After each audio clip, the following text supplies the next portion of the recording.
যারা বাংলাদেশে নির্বাচন চায় না এবং নির্বাচনকে যারা একটি গণতন্ত্রের উত্তরণের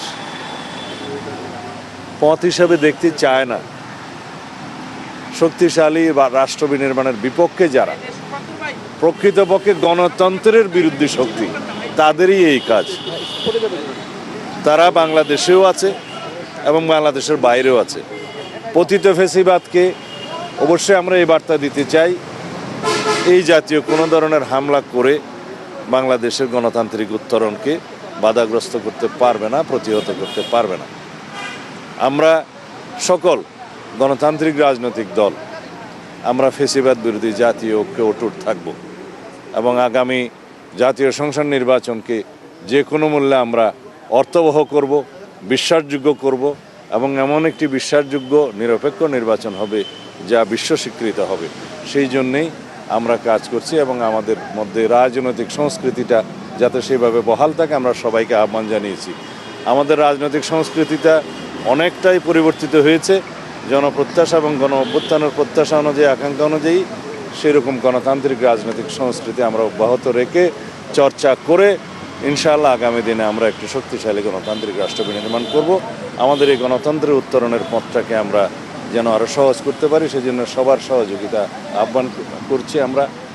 আর ইনকিলাব মঞ্চের পক্ষ থেকে একটা জাতীয় প্রতিরোধ সভা এই সন্ত্রাস বিরোধী, বিশেষ করে উসমান হাদির এই ঘটনার পরবর্তীতে আজকেও তারা করছে, আগামীকালকে করবে, সেই জায়গায় সবাইকে থাকার জন্য আহ্বান জানিয়েছে। আমরা সেটা সাদরে তাদের সেই আহ্বানকে গ্রহণ করেছি। আচ্ছা, 25 ডিসেম্বর তারেক রহমান আসছেন, তিনি বড় দলের বড় নেতা, উনি আসার পরে আরও সমাগমটা বড় হবে।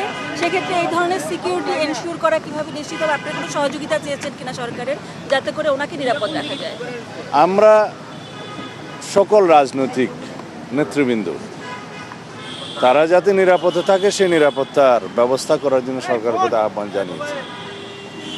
সেটি নয়, মূলত হচ্ছে আমাদের ভিতরে যেন এমন একটা ঐক্য থাকে যাতে করে আমরা সকল রাজনৈতিক দল ফ্যাসিবাদ বিরোধী যে কোনো ফ্যাসিবাদ বিরোধী ঐক্যকে আমরা সবাই মিলে যেন আঁকড়ে ধরি, তাতে করে জাতীয়ভাবে এই সন্ত্রাসকে আমরা মোকাবিলা করতে পারবো। যদি আমরা গণতান্ত্রিক শক্তিসমূহ পরস্পর বিচ্ছিন্ন হই এবং পরস্পরের বিরোধিতা করতে থাকি, তাহলে ফ্যাসিবাদ আশকারা পাবে। সেই জায়গায় যেন আমরা না যাই, এই আহ্বানটাই আমরা জানিয়েছি এবং এটাই হচ্ছে মূল ভিত্তি।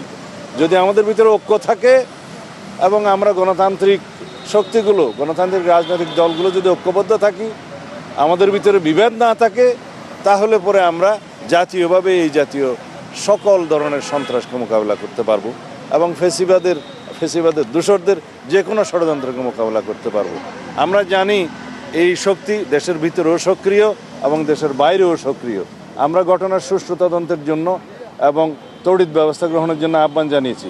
আপনাদেরকে স্মরণ করিয়ে দিই, গত 5ই নভেম্বর বিএনপির একজন সম্ভাব্য প্রার্থী, আমরা যে মনোনয়ন ঘোষণা করেছি প্রাথমিকভাবে, তার একজন প্রার্থী জনাব এরশাদুল্লাহ, চট্টগ্রাম মহানগরের চট্টগ্রাম 8 আসনের প্রার্থী, তার উপরে প্রাণবিনাশী হামলা হয়েছে। কিন্তু তারপরে আইনশৃঙ্খলা বাহিনী কোনো কঠোর ব্যবস্থা গ্রহণ করেনি এবং যথাযথ তদন্ত করে যদি তার বিরুদ্ধে মানে সন্ত্রাসীদেরকে গ্রেফতার করা যেত, আইনের আওতায় আনা যেত, তাহলে হয়তো এরকমের ঘটনা আরও হয়তো ঘটতে উৎসাহিত হতো না। যারা এগুলো করছে তারা যখন মনে করছে যে তারা নিরাপদ থাকতে পারে, তখন এই সমস্ত ঘটনা আরও ঘটে।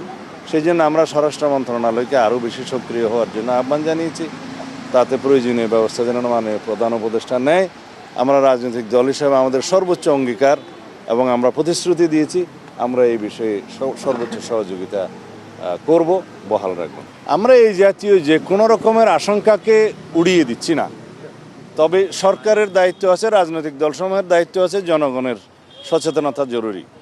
সেই জন্য আমরা বলেছি যে স্বরাষ্ট্র মন্ত্রণালয়, আইনশৃঙ্খলা বাহিনী, যৌথ বাহিনী এবং সরকার, জনগণ, রাজনৈতিক দলসমূহ মিলে ঐক্যবদ্ধভাবে যদি আমরা এগুলোকে মোকাবিলা করি, ইনশাআল্লাহ এই ধরনের ঘটনা আমরা বন্ধ করতে পারবো। কমপক্ষে আমরা এই প্রিকশনারি মেজার্স হিসাবে আগের থেকে আমরা সজাগ হতে পারবো। তাহলে পরে হবে। তবে এই জাতীয় ঘটনা দুই একটা বিচ্ছিন্ন ঘটনার মধ্য দিয়ে যদি পতিত ফেসিবাদ মনে করে বাংলাদেশের নির্বাচন রুখতে পারবে, সেটা ভুল ধারণা।